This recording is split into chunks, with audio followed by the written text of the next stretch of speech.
नमस्कार दोस्तों, स्वागत है आप सभी का ज्ञान वेब चैनल में।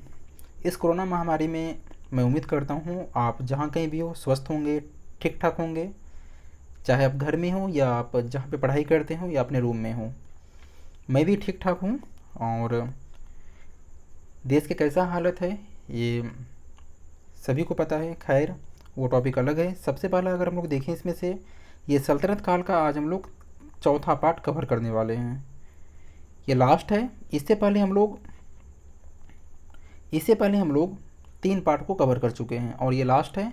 सल्तनत काल में से हम लोग गुलाम वंश, खिलजी वंश, सैयद वंश, लोदी वंश, तुगलक वंश, इन सारे टॉपिक को कवर कर लिए हैं। और मैं उम्मीद करता हूँ कि एक भी प्रश्न इससे बाहर नहीं जाने वाला है किसी भी एग्ज़ाम में।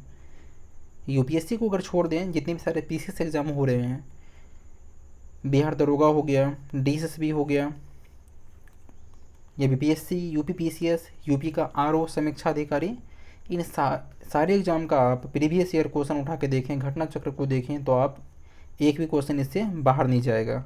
तो आप इसे आराम से कवर करें और आपसे रिक्वेस्ट करूँगा कि आप स्टार्टिंग से टॉपिक वाइज, प्रत्येक चैप्टर वाइज को कवर करें तो अच्छी बात है। आप अगर पहली बार हमारे यूट्यूब पे हैं तो आप मुझे सब्सक्राइब करें हमारे चैनल को। वीडियो पसंद आती है उसे लाइक करें और क्वेश्चन से रिलेटेड को आपका क्वेरी जो होता है आप मुझे कमेंट बॉक्स में ज़रूर पूछिए। चलिए स्टार्ट करते हैं। पहला क्वेश्चन अगर देखें, वह अत्यंत गंभीर मुद्रा में दरबार में बैठता था। दरबार में वह न तो खुद हंसता था और न ही किसी को हंसी मजाक या फालतू बात करने की अनुमति देता था। यह उक्ति किससे संबंधित है? यह पंक्ति किससे संबंधित है? ये बलबन से संबंधित है। गुलाम वंश का ये था शासक। आगे देखते हैं। नेक्स्ट क्वेश्चन है, निम्नलिखित में से किसने कैलूगढ़ी यानी किलो खरी के राजमहल में अपना राज्याभिषेक किया और उसे अपनी राजधानी बनाया? जलालुद्दीन फिरोज खिलजी। क्या नाम था? जलालुद्दीन फिरोज खिलजी ने कैलूगढ़ी के राजमहल में अपना राज्याभिषेक कराया और उसे अपनी राजधानी को बनाया। ठीक है, आगे देखते हैं। नेक्स्ट क्वेश्चन है, जलालुद्दीन फिरोज खिलजी के शासनकाल में घटी घटनाएं थी। सबसे पहला इसमें देखें, काला मानिकपुर के सूबेदार मलिक काफूर का विद्रोह। दूसरा, बी, दिल्ली के एक दरवेश सैली मंडा का षड्यंत्र। ठीक है, मौला का षड्यंत्र हो गया। सी देखिए इसका, उलुग के नेतृत्व में मंगोलों का मुसलमान बनना यानी नव मुसलमान एवं उसके द्वारा दिल्ली के बाहर मुगलपुरा नाम का बस्ती बसाना। उपयुक्त में से सभी। तो दोस्तों इसमें से तीनों कथन सही है। ये ऑप्शन नंबर डी हो जाएगा। आगे देखिए, कुछ कुछ प्रश्न लंबे लंबे हैं और ये क्वेश्चन खासकर आपसे यूपी पीसीएस या फिर बिहार में पूछे जाते हैं, तो आप टेंशन मत लें। और कुछ कुछ क्वेश्चन अगर लंबे लगते हैं या फिर थोड़ा अजीब सा लगता है तो आप उसे अपने डायरी में लिख लें या कॉपी में लिख लें, ताकि आपको हमेशा याद रहे। अगर बात करें अगला क्वेश्चन का, दक्षिण भारत पर प्रथम मुस्लिम आक्रमण देवगिरी के यादव शासक रामचंद्र पर किया गया। आक्रमण किसके समय में हुआ? आक्रमण किसके समय में हुआ था? ठीक है, जलालुद्दीन फिरोज खिलजी। दक्षिण भारत पर प्रथम मुस्लिम आक्रमण, उसमें शासक कौन था? रामचंद्र था। किस वंश का था? यादव वंश का था। प्रश्न में ही कितने सारे प्रश्न निकल रहे हैं। आप अगर प्रश्न को ढंग से देख लेते हैं, कवर कर लेते हैं, तो आपसे लमसम मान लीजिए इस टॉपिक से अगर सल्तनत काल से अगर 100 क्वेश्चन पूछता है या फिर आपसे 50 क्वेश्चन पूछे, तो आप उसमें से 85-90% प्रश्न करने में सक्षम होंगे। बस आप प्रत्येक प्रश्न को ध्यान से देखें, उसे अपने माइंड में याद रखने की कोशिश करें। आगे बढ़ें। अगला क्वेश्चन देखिए, राजकीय व्यय से संबंधित विभाग दीवान ए वकूफ़ सृजित करने का श्रेय दिल्ली के किस सुल्तान को है? जलालुद्दीन फिरोज खिलजी को है। किसे है? जलालुद्दीन फिरोज खिलजी। कौन से विभाग है वो? दीवान ए वकूफ़। ये किससे संबंधित है? राजकीय व्यय से। कभी कल आपसे एग्जाम में ऐसे पूछ दिया जाता है कि दीवान ए वकूफ़ निम्न में से किससे संबंधित है? तो किससे है? राजकीय व्यय से। ये किसने स्टार्ट किया था? जलालुद्दीन फिरोज खिलजी ने। नेक्स्ट क्वेश्चन देखिए, अलाउद्दीन खिलजी का मूल नाम क्या था? इसका बचपन का नाम क्या था? इसका मूल नाम क्या था? अली गुरसप्पाप, अली गुरसप। ठीक है, ऑप्शन नंबर सी। आगे देखते हैं। अलाउद्दीन खिलजी के सेनापतियों के नेतृत्व में गुजरात विजय अभियान के क्रम में खंभात से किसे खरीदा गया और जिसने बाद में दक्षिण भारत की विजय का नेतृत्व किया था? Malik Kafur. Option number A इसका सही उत्तर हो जाएगा। इसे कहाँ से खरीदा गया था? खंभात से। खंभात की खाड़ी कहाँ पे है?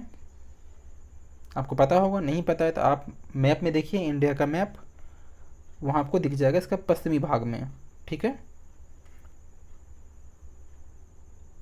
ये यहाँ पे है खंभात की खाड़ी। खैर, जब हम लोग ज्योग्राफी को डिस्कस करेंगे तो हम लोग मैपिंग के साथ करने वाले हैं, आपसे उसमें भी एक प्रश्न भी नहीं छूटेगा। ठीक है, पहले इसे हम लोग कवर कर देते हैं। अगला है, मलिक काफूर को 1000 दिनारी भी कहा जाता है क्योंकि उसे 1000 दिनार में खरीदा गया था, इसलिए उसे 1000 दिनारी के नाम से जाना जाता है। आपसे एग्जाम में अगर आ जाए कि 1000 दिनारी के नाम से संबंधित है, कौन है? मलिक काफूर। ठीक है, आगे देखिए। अलाउद्दीन खिलजी के समय में मलिक काफूर के नेतृत्व में दक्षिण अभियान जो 1307 से लेकर 1312 ईस्वी के बीच किया गया था, इस अभियान में पराजित राज्यों का क्रम क्या था?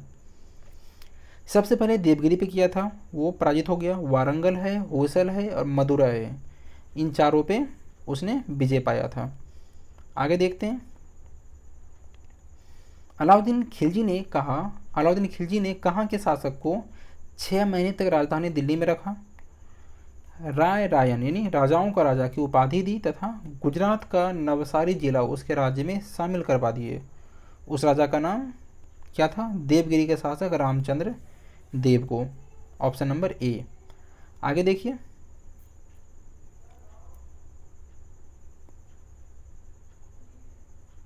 अगला है क्वेश्चन नंबर 11।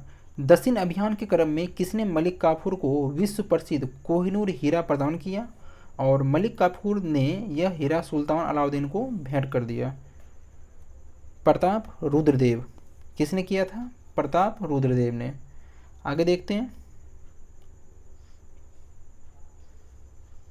किसने कहा था, मैं ऐसे आदेश देता हूं जो राज्य के लिए हितकर है, मैं नहीं जानता कि शरीयत में इसकी इजाज़त है या नहीं? यह कथन किसका है? अलाउद्दीन खिलजी का। Option number A. Next question देखिए। अलाउद्दीन खिलजी ने किसके कहने पर सिकंदर महान के समान विश्व विजय की योजना को त्याग दिया? किसके कहने पर? अलाउल मुल्क के कहने पर अलाउद्दीन खिलजी ने सिकंदर महान के समान विश्व विजय की योजना यानी पूरे विश्व को जीतने की घोषणा को त्याग दिया। ठीक है, अगला देखते हैं। किसने 4 अध्यादेश जब्ती, गुप्तचर प्रणाली का गठन, दिल्ली में मद्यनिषेध और अमीरों की मेल मिलाप पर पाबंदी जारी की है? किसने? अलाउद्दीन खिलजी ने। नेक्स्ट क्वेश्चन देखते हैं। किस सुल्तान ने एक नया मंत्रालय जिसका नाम क्या है? दीवान ए रियासत, ये कौन सा मंत्रालय है? वाणिज्य मंत्रालय की स्थापना की?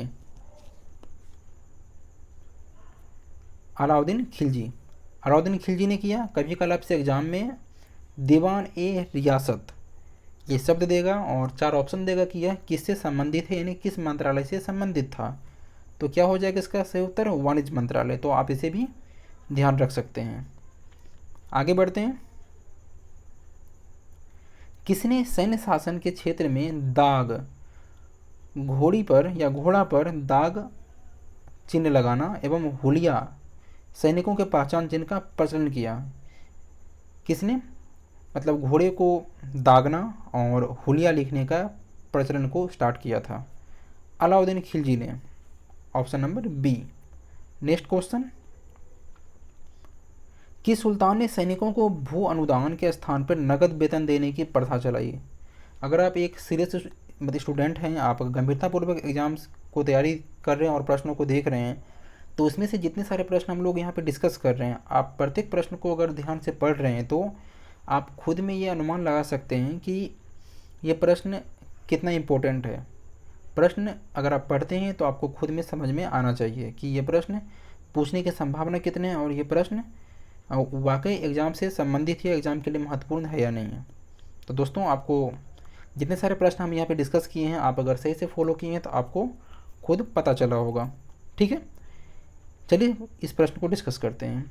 किस सुल्तान ने सैनिकों को भू अनुदान के स्थान पर नगद वेतन देने की प्रथा चलाई? किसने? अलाउद्दीन खिलजी ने। अलाउद्दीन खिलजी ने पहली बार नगद वेतन, सैनिकों को नगद वेतन देने की प्रथा चलाई। पहले ये क्या होता था? भूमि अनुदान था कि आपको भूमि दे दिया गया और उस पर जैसे शासक कर लगाता था तो वहाँ उससे कर नहीं लगा जाता था। आप यहाँ पे समझिए, भूमि अनुदान, जहाँ पे दान का हो गया उसमें कर मुक्त भूमि। ठीक है, नेक्स्ट क्वेश्चन देखते हैं। एक अस्पा एक घोड़ा वाला सैनिक था, दो अस्पा दो घोड़े वाले सैनिक का प्रथा का प्रारंभ किसने किया? एक अप्पा दो अप्पा, इसका हिंदी क्या होता है? एक घोड़े वाला सैनिक और दो घोड़े वाला सैनिक। इसका प्रारंभ किसने किया? अलाउद्दीन खिलजी ने। आगे देखिए, अलाउद्दीन खिलजी के राजस्व प्रणाली के सुधार के संबंध में कौन सा कथन सही है?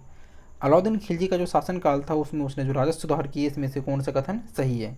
सबसे पहला अगर देखें, भूमि अनुदानों की समाप्ति। दूसरा, मुकदमों, खूतों व चौधरियों, जिसमें से मध्यस्थ वर्ग भी आता था, कि विशेष अधिकारों की समाप्ति एवं दीवान ए मुक्त राज की स्थापना। तीसरा देखें अगर, विश्वा के आधार पे भूमि की पैमाइश कर सकल उत्पाद कर का 50% खराज जो भू राजस्व निर्धारित किया और जजिया, जकात, खुम्स, गरिमा की नई दर निर्धारित किया। ठीक है, इसमें से कौन सा कथन सही है? इसमें से देखिए, चारों कथन अलाउद्दीन खिलजी के राजस्व सुधार से संबंधित ये चारों कथन सही है। नेक्स्ट क्वेश्चन, सरा ए अदल निम्नलिखित में से किसका बाजार था? सरा ए अदल किसका बाजार था? वस्त्र एवं अन्य वस्तुओं का बाजार था। ये कभी कल आपसे एग्जाम में ऐसे पूछ देगा कि सरा ए अदल शब्द संबंधित है किससे। नेक्स्ट क्वेश्चन देखिए, दिल्ली स्थित सीरी कला 1000 सतून राजमहल यानी 1000 खंभों वाला राजमहल के निर्माण का श्रेय किसे दिया जाता है? तो ये भी अलाउद्दीन खिलजी हो जाएगा। तो आप इसे ऐसे याद रख सकते हैं, सीरी किला या फिर 1000 खंभों वाला महल का श्रेय किसे? अलाउद्दीन खिलजी को। आगे देखिए, किसने रस्म ए मियान यानी बीच का रास्ता व तारीख ए एल्दान यानी सुल्तान तरीका नाम से राजस्व सुधार की व्यावसायिक नीति को अपनाया था? किसने? गयासुद्दीन तुगलक ने। आगे देखते हैं, कौन से सुल्तान की मृत्यु अफगानपुर यानी तुगलकाबाद में लकड़ी से बने स्वागत भवन में गिरने से हो गई? Ghiyasuddin Tughlaq, option number B. आगे देखते हैं, नहर का निर्माण करने वाला दिल्ली का प्रथम सुल्तान था। इस क्वेश्चन को हम लोग शायद डिस्कस कर चुके हैं और कौन हो जाएगा? गयासुद्दीन तुगलक नहर का निर्माण कराने वाला दिल्ली का प्रथम सुल्तान था। आगे देखते हैं, सुल्तान बनने से पूर्व किसका नाम जौना खां था? किसका मूल नाम, बचपन का नाम जौना खां था? वो कब सुल्तान बनने से पूर्व? जौना खां कौन? मोहम्मद बिन तुगलक का सुल्तान बनने से पूर्व नाम क्या था? जौना खां। तो इसे आप याद रखिए। अगला क्वेश्चन देखिए, किसके शासक बनने के उपलक्ष्य में अपना किसने शासक बनने के उपलक्ष्य में अपना उपनाम अबुल मुजाहिद रखा?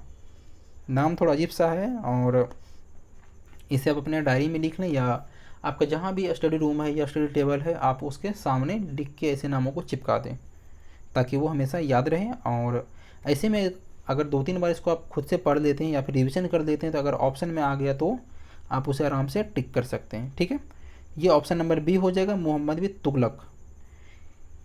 इसने जब भी शासक बना उनके उपलक्ष्य में कौन सा नाम रखा? अबुल मुजाहिद।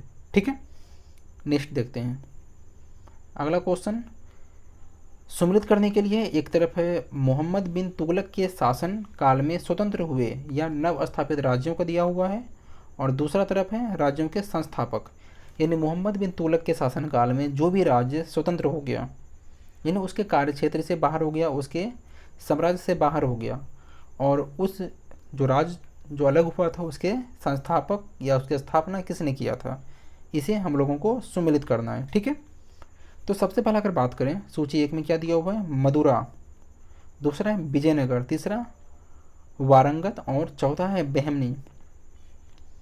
अगर संस्थापक की बात करें तो जलालुद्दीन, अहसान शाह, दूसरा हरिहर बुक्का, तीसरा कन्हैया और हसन गंगू। ये चारों जितने दिया हुआ ये चारों इंपॉर्टेंट है, आपसे एग्जाम में कभी कल पूछता है हरिहर बुक्का वाला और ये हसन गंगू का, तो हम लोग यहाँ पे एक साथ चारों को कवर कर लेते हैं। सबसे पहले अगर बात करें कि मदुरा, इसकी स्थापना किसने किया था? या मवार जलालुद्दीन अहसान शाह। ठीक है, विजयनगर ये सबको पता है, हरिहर बुक्का। ठीक, तीसरा है वारंगत, कन्हैया हो जाएगा, और लास्ट है बहमनी साम्राज्य की स्थापना हसन गंगू। ये चारों, इसमें से चारों को हटा दें, लेकिन कम से कम इसमें आप एक हरिहर बुक्का वाला यानी विजयनगर साम्राज्य वाला और बहमनी, इसे तो आप आराम से, लेकिन जैसे भी हो उसको याद कर लें। आगे बढ़ते हैं। मेरा सारा राज्य बीमार पड़ गया है, यदि मैं एक स्थान पर व्यवस्था स्थापित करता हूँ तो दूसरे स्थान पर गड़बड़ी उत्पन्न हो जाती है, यदि मैं दूसरे स्थान को ठीक करता हूँ तो तीसरे स्थान पर हलचल होने लगती है। यह पंक्ति या कथन किसका है? यह है मोहम्मद बिन तुगलक का। नेक्स्ट क्वेश्चन देखिए। आप जितने सारे प्रश्न को यहाँ पे देख रहे हैं, तो जो भी प्रश्न आपसे इमेजिन करने लायक होता है उसे आप इमेजिन करके भी उसको याद रख सकते हैं। किसके राज्यकाल में सदा अमीरों का विद्रोह हुआ और जिसकी चरण परिणति 1347 ईस्वी में बहमनी राज की स्थापना के रूप में हुई? मोहम्मद बिन तुगलक।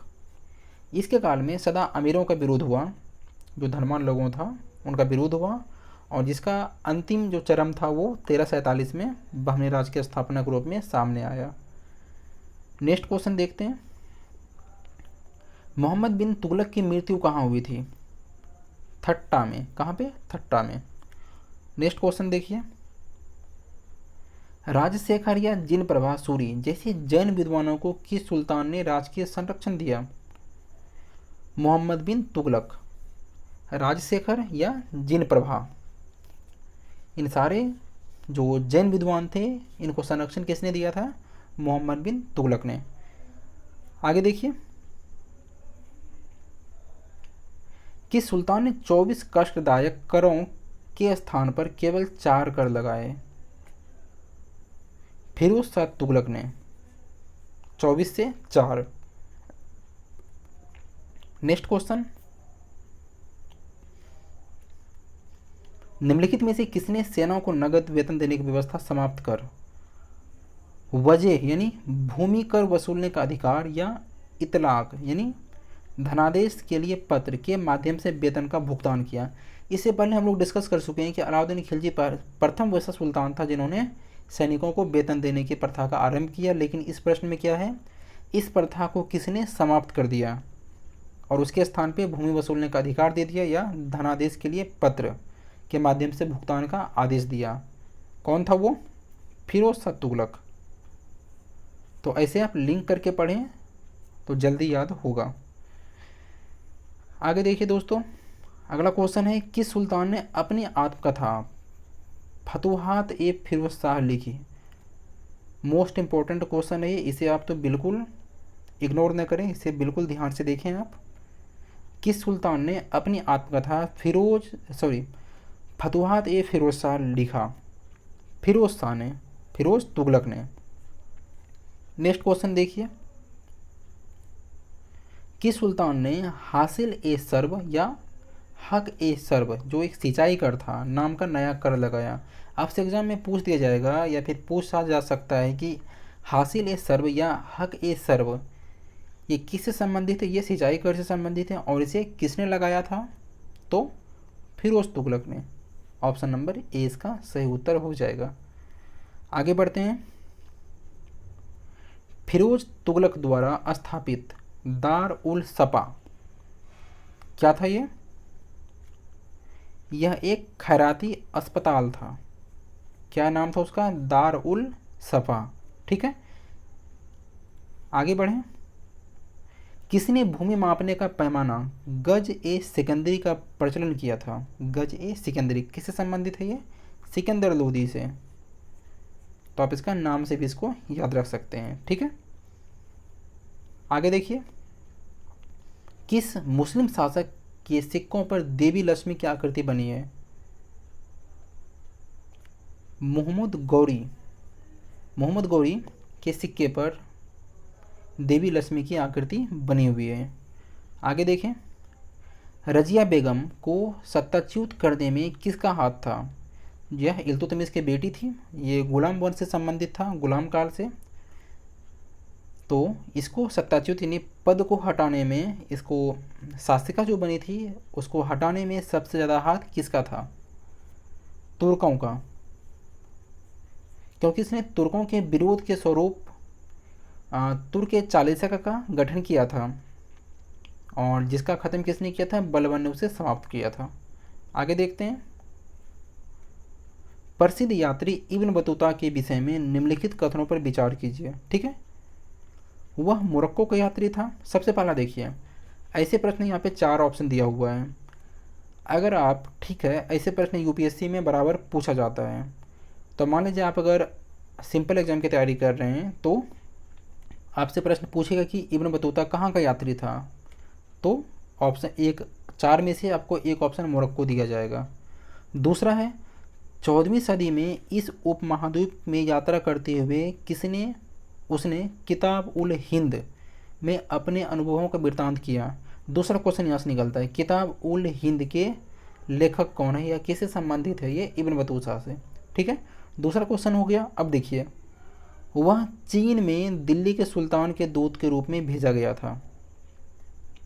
ठीक है, तो ये इसका अगर बात करें, क्वेश्चन नंबर 40, इसका ऑप्शन नंबर बी 1 और 3, इसका पहला सेंटेंस और तीसरा सेंटेंस ये सही है। आगे बढ़ते हैं दोस्तों। दिल्ली के किस सुल्तान ने ब्राह्मणों पर भी जजिया कर लगाया था? उस सुल्तान का नाम क्या है? फिरोज तुगलक। फिरोज तुगलक ने ब्राह्मणों पर भी जजिया कर लगाया था। आगे बढ़ते हैं।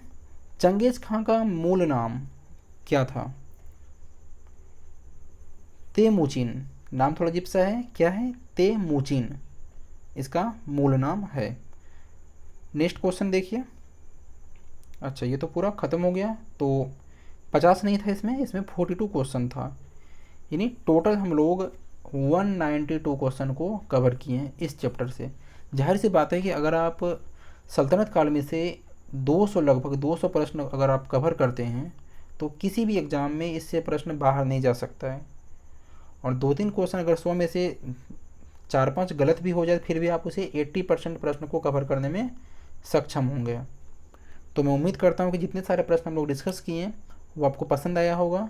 दोस्तों, आप अगर पहली बार ये देख रहे हैं तो आपसे रिक्वेस्ट है कि आप स्टार्टिंग से देखें, प्रत्येक चैप्टर को आप तैयार करें ढंग से। अगर आप पहली बार हैं तो यूट्यूब में तो सब्सक्राइब कर दें, और वीडियो पसंद आती है एक लाइक तो बनता है दोस्त। और क्वेश्चन से रिलेटेड कुछ आपका क्वेरीज होता है आप मुझे कमेंट में ज़रूर पूछिए। मिलते हैं अगले नए चैप्टर के साथ, तब तक के लिए नमस्कार।